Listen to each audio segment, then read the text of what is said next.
Chronic kidney disease, CKD, is slow damage to your kidneys, which happens over a long period of time. The causes of CKD are many and varied.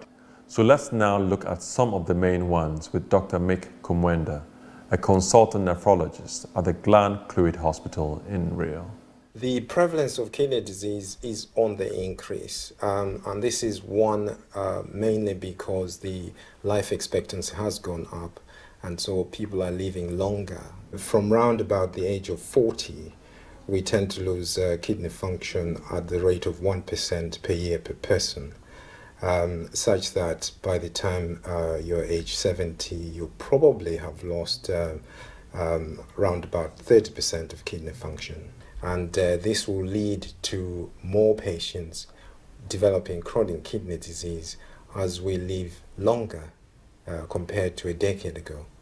The commonest causes of kidney disease are diabetes, hypertension, and obesity.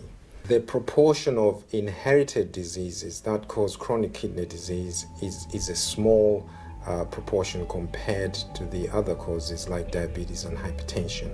The populations affected are the elderly, the female, the patients who are more prone to diabetes and hypertension, so the Asians, the Black community, they will be affected more. And we will see a further increase unless we can put strategies to reduce the amount of risk factors and progression of the kidney disease. The African Caribbean population have a high prevalence rate of high blood pressure, and we know that high blood pressure can damage kidneys, so the proportion of people with chronic kidney disease is higher in that population. Obesity is a growing health hazard really to the West because of lifestyles. I think the main problem would be the fact that there's not much exercise in certain groups, the fact that the diet is not right, and if you combine these two, then the prevalence of obesity is increasing, and up to now we are certain that it affects up to about 40 to 60% of the adult population, and this is a major health hazard.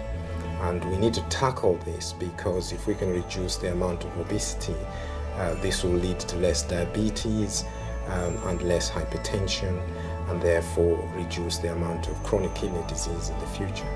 Early detection is important because this is the area where we can have a major impact on the reduction of the progression of chronic kidney disease to dialysis. Because we reduce the progression, we can also reduce the risk of developing cardiovascular disease, which is a major complication of chronic kidney disease.